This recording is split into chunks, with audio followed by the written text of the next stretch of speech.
Ay, qué sé yo, no sé yo.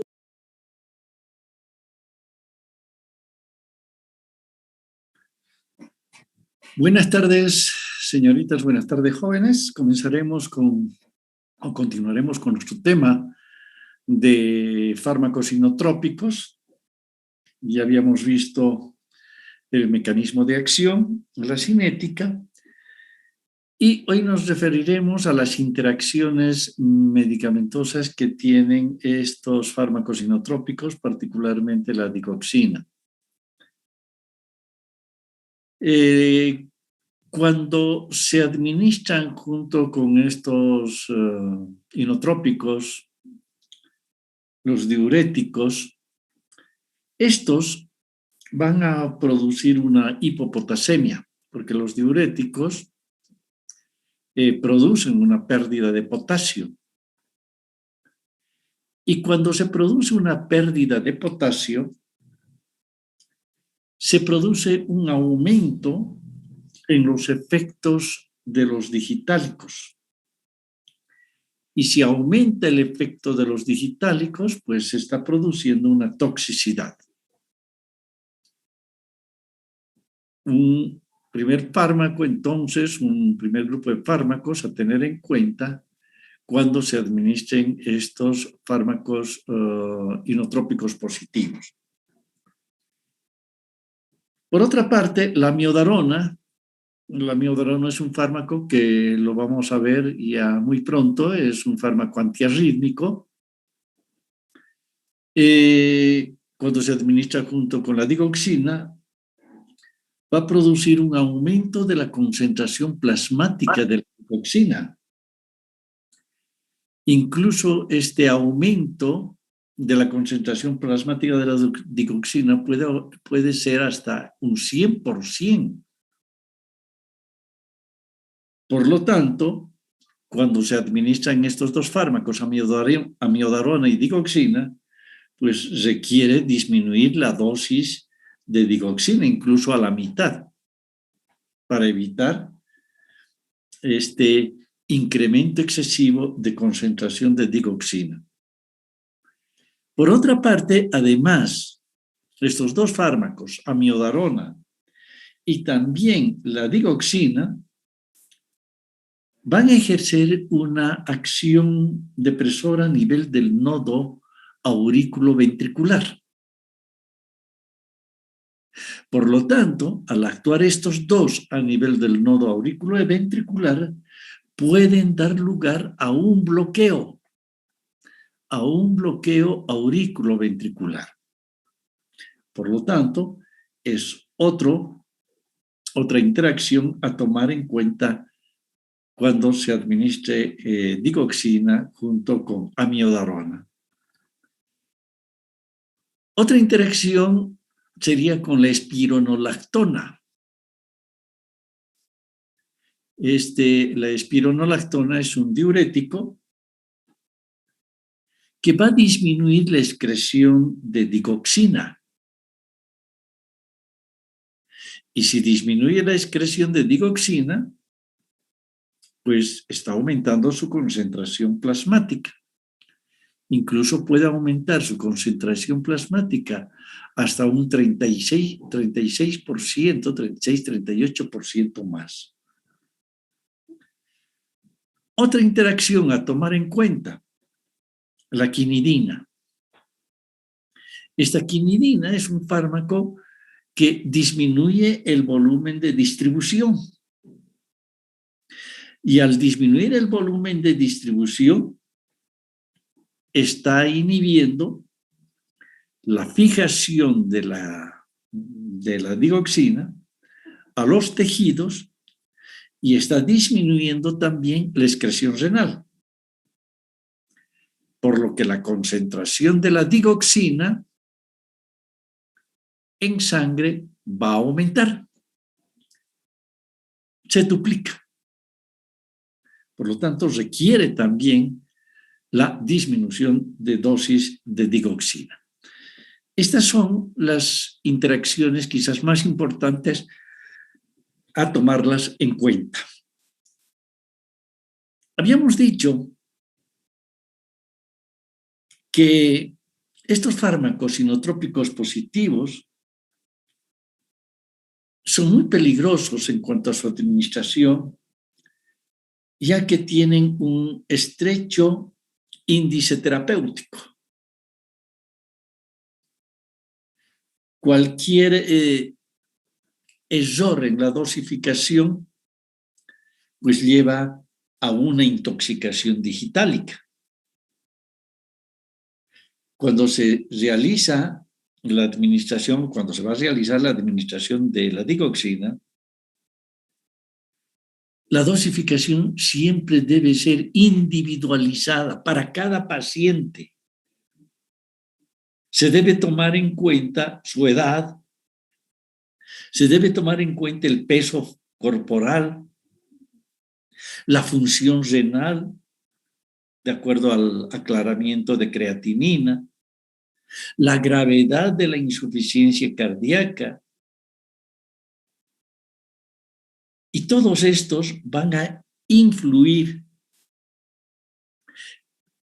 en la dosificación de la digoxina.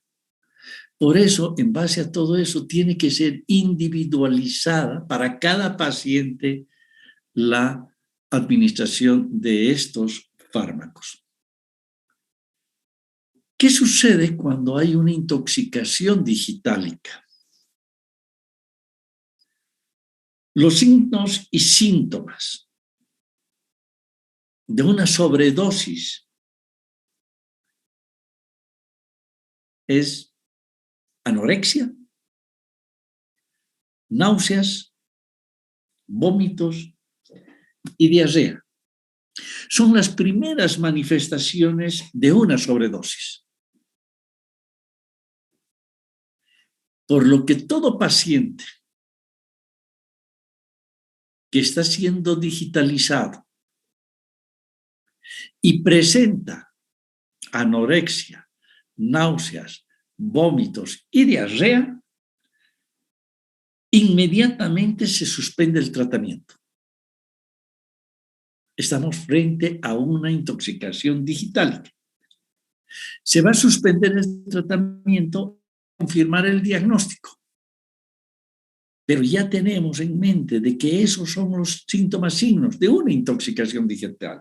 Ahora, pueden ser otra causa, pero lo que hay que hacer inmediatamente es suspender hasta confirmar nuestro diagnóstico de intoxicación digitálica.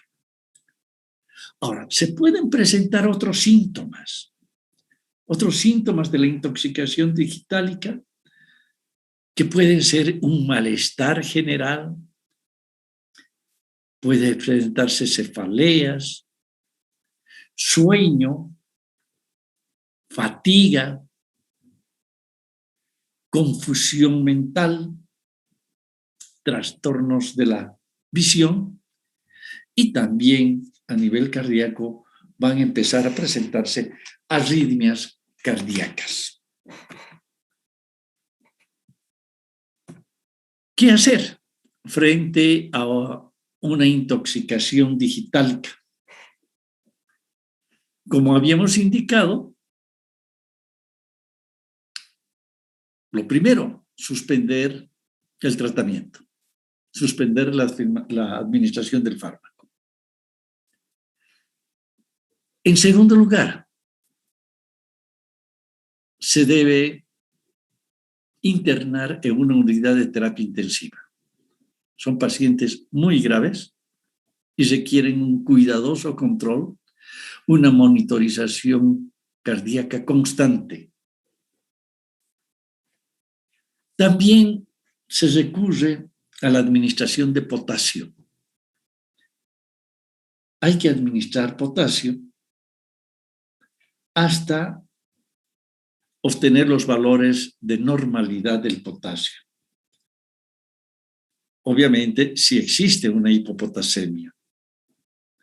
Hay que tomar en cuenta que la unión de la digoxina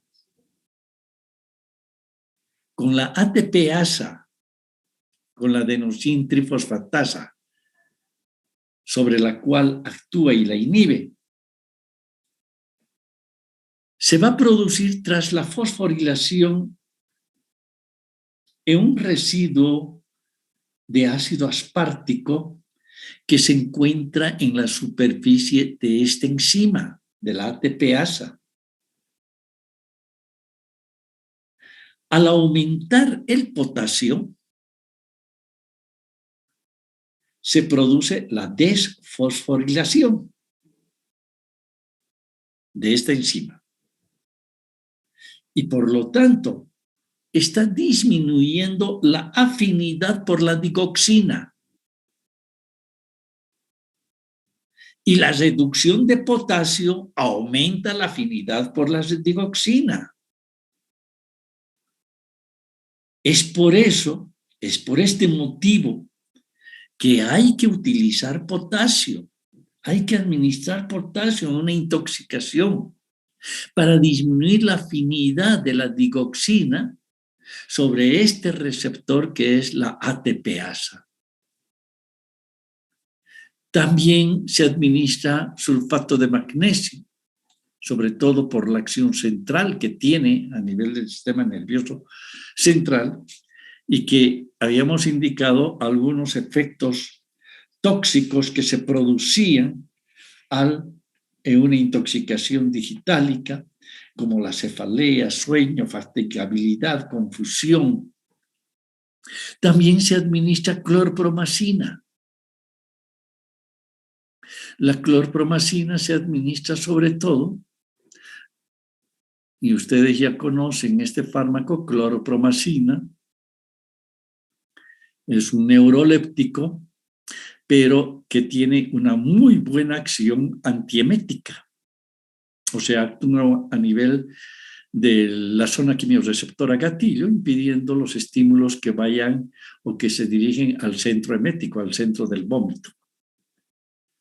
También en estos casos, si es que hubiera bradicardia, se administra atropina de 1 a 2 miligramos cada 24 horas. La atropina es un bloqueante de receptores muscarínicos. O sea, bloquea la acción de la acetilcolina sobre el receptor muscarínico del corazón. O sea, no puede actuar la acetilcolina. Y en ese corazón estaría actuando solamente ya el simpático, a través de su transmisor químico adrenalina, y produce una estimulación del corazón. Por eso es que en los casos de bradicardia se administraría la atropina.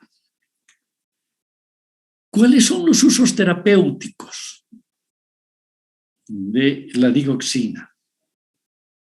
Obviamente, su indicación está en la insuficiencia cardíaca congestiva.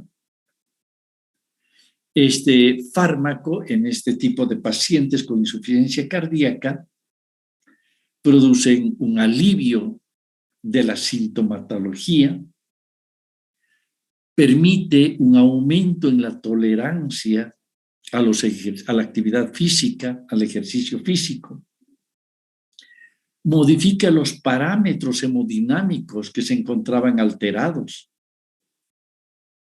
y finalmente está mejorando pues la calidad de vida de estos pacientes con insuficiencia cardíaca.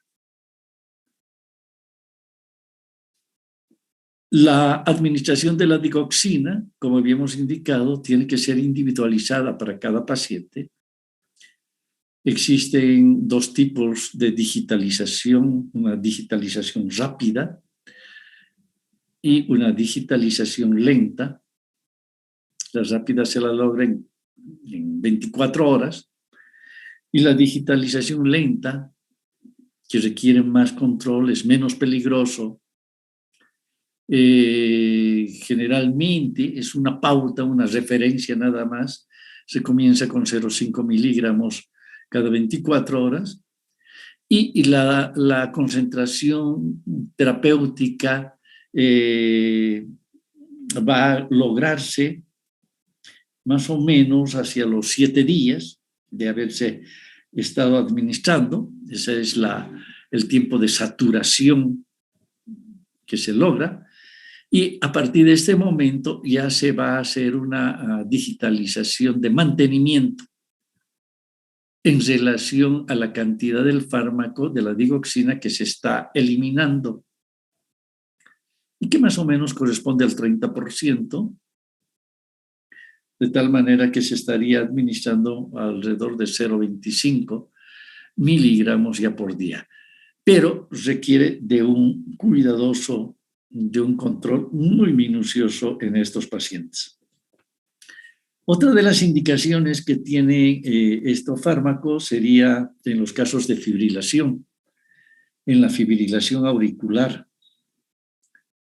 El objetivo de administrar la digoxina en estos casos de fibrilación auricular es disminuir la frecuencia ventricular.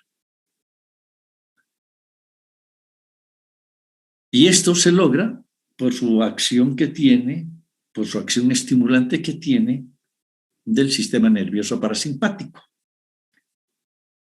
que al estimular el sistema del vago, el sistema parasimpático, pues va a disminuir los impulsos que pasan desde el nódulo auricular hacia el nodo ventricular, con lo que disminuye la frecuencia.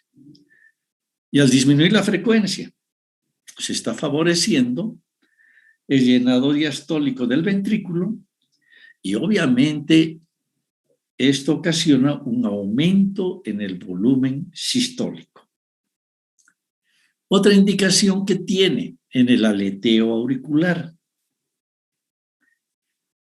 En el aleteo auricular, la administración de este fármaco va a producir una disminución también de la frecuencia ventricular. Ocasionalmente se puede transformar el aleteo en fibrilación.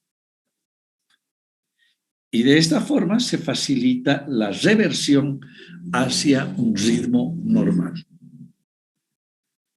También se administra en los casos de taquicardia paroxística supraventricular por los efectos vagales, ya que va a hacer desaparecer la arritmia. Para esto es necesario la administración de estos digitálicos por vía endovenosa. Estos son los usos terapéuticos, esas más importantes que tienen estos fármacos. La otra patología, donde también hay que recurrir a un tratamiento farmacológico, se refiere a las arritmias cardíacas. Y los fármacos, pues se los denomina fármacos antiarrítmicos, y con estos fármacos antiarrítmicos lo que se está buscando es la restauración de la conducción y del ritmo cardíaco normal. Y si esto no es posible de conseguir con estos fármacos, pues se trata por lo menos de prevenir que la gravedad de estas arritmias empeore. De esta manera, los antiarrítmicos lo que van a hacer es modificar la velocidad de conducción, ya sea aumentando o disminuyendo, van a cambiar el periodo refractario celular, modificando sobre todo su excitabilidad, y en tercer lugar, suprimiendo el automatismo anómalo. De esa forma, se puede controlar las arritmias cardíacas. ¿Cómo se las puede clasificar? Hay dos formas de clasificación de estos fármacos. Una primera forma es según la utilidad terapéutica.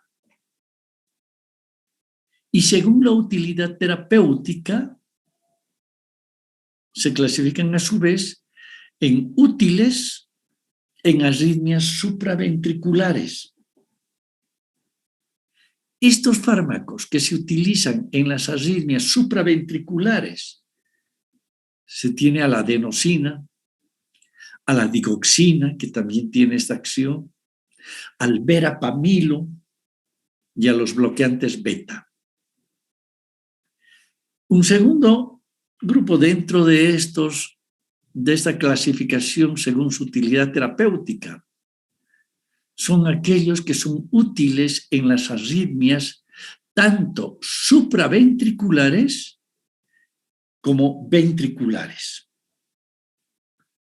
Y los fármacos que actúan de esta forma, la amiodarona, la disopiramida, la flecainida, la procainamida y la quinidina.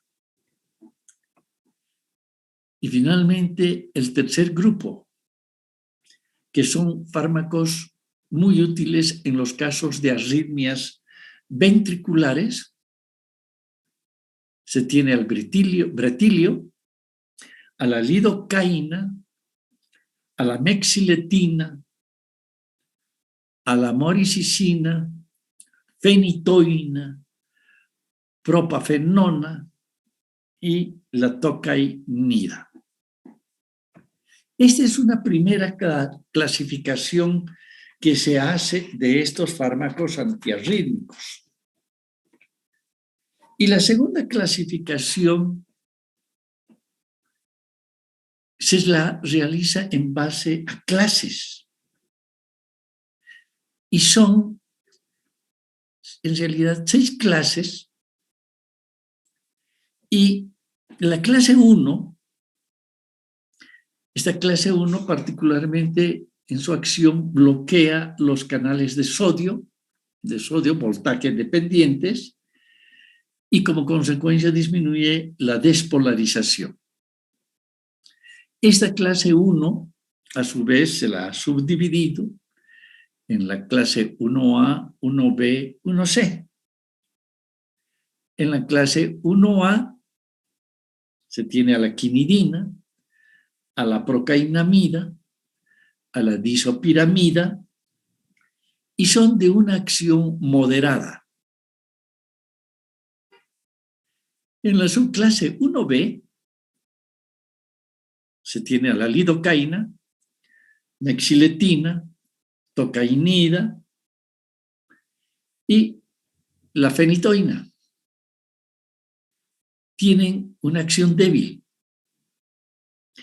Y la clase o subclase 1C, la flecainida, la encainida, la propafenona, que son de una acción muy intensa. En cuanto a la clase 2, dentro de la clase 2 se tienen a los beta bloqueantes, y dentro de los beta bloqueantes se tiene al propranolol, al metoprolol y al atenolol. La clase 3,